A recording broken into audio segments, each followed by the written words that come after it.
You know, the 5 days, the accused person to be reporting to the area chief where he resides.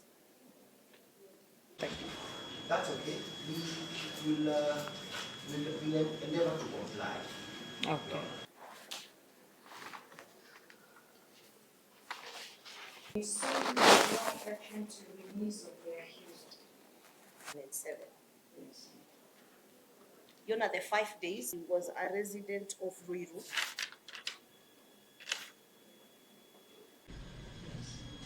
We therefore pray that remains the police station. The police station we always read. We have prayed that we are able to read.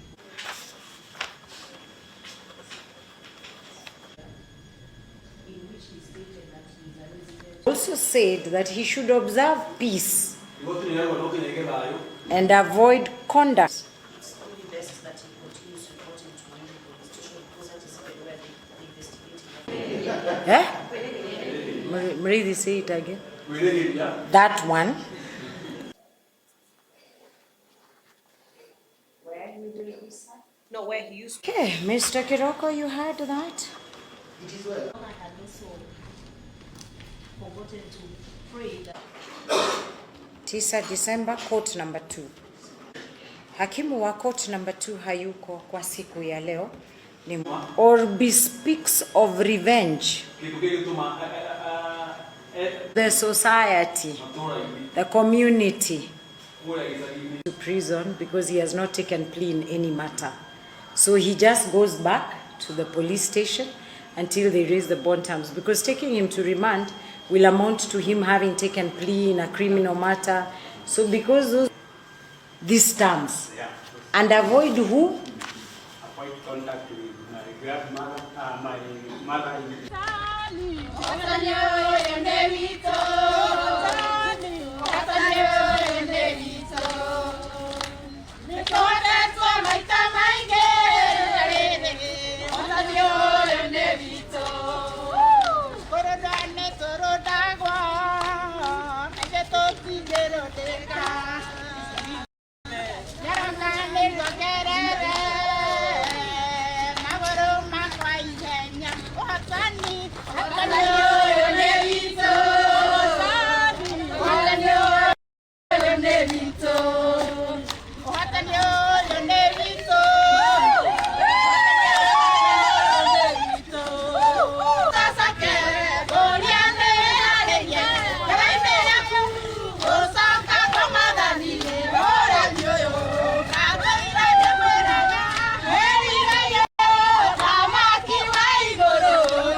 Mimi sio Wanyeki ule wa 2007.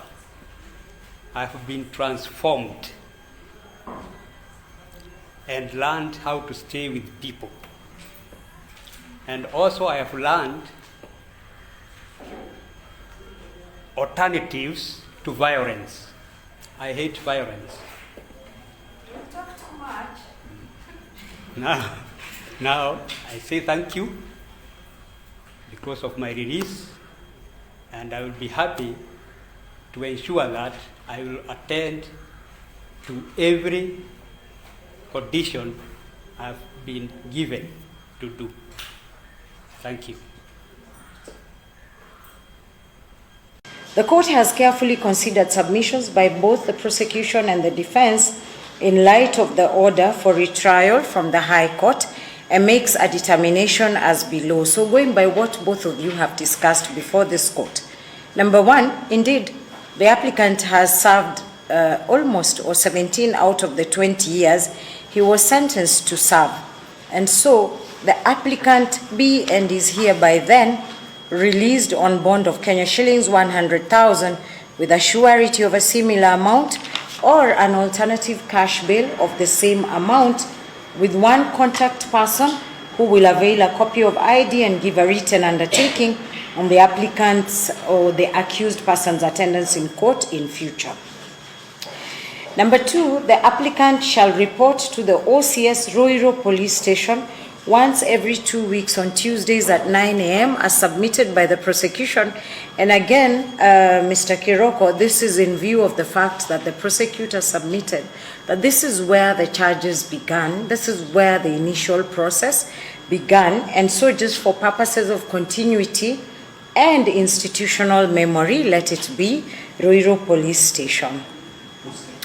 Number 3, the applicant shall further report to the area chief in Roiro location, Getodua sublocation, once every 2 weeks, and the court has decided on Mondays at 9 a.m. Number 4, the applicant must not be in contact with the maternal grandmother of the complainant and or his mother-in-law, and must also desist contact with his brother, whose initials were given as SG. And if that happens, this will be construed to amount to a threat to the life and person of the 2 people above mentioned as submitted again by the prosecution. Having served 17 out of the 20 years again of conviction is a long period, and hence his reintegration, conduct, and dealings with the community members as submitted is really a matter of interest to everybody, not just the state.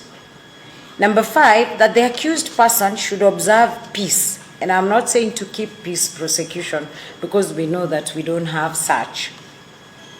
So that the accused person should observe peace and avoid conduct that amounts or bespeaks of revenge on persons mentioned in the new and compelling evidence. We have also been able to go through the record of appeal and the judgments issued by Kiambu High Court. At this point, Your Honor, we have no objection to the release of the accused person. Your Honor, my client has, just like Stanley Munga Githunguri, been crying for this moment, and today, I must say, he has a reason to rush up the hills and say a word of thankfulness that our justice system upholds human rights. I am glad that in our judicial system, human rights and fundamental freedoms are upheld. He's a free man. He's a right to bail as an arrested person. He's not serving any sentence. He's not charged. He's merely a person under arrest. But he has since been admitted to bail and being given a few conditions to meet, which I'm happy that we'll be able to meet. And we'll also allow the DPP to do their job, and so that they may come back to us with a decision whether they are going to prosecute or not. Nimepata nafasi ya kuona babangu kwa miaka mingi sana nikiwa mdogo. Aliniacha nikiwa mdogo sana. Hata tungepatana na yeye nje singejua ni babangu. Lakini kwa sasa nimemuona, nimefurahi, na maisha hajakuwa rahisi. Kwanza kama mimi, kwa sababu saa hiyo nilikuwa nataka kuwa na upendo wa baba na hakuwa karibu na mimi. Na hiyo maisha yote kuteseka, tukiwa tunakaa children's home, hajakuwa rahisi kwa kuwa babangu hakuwa karibu. Na kama angekuwa karibu, at least angesupport watoto wake, awange struggle hadi hapa penye tumefika. Sasa nilikuwa naenda kumwangalia huko Kamete kila mwezi. Na sasa naye Mungu ameondolea hiyo mlima wa kuenda kwa Kamete. Sasa niko uhuru.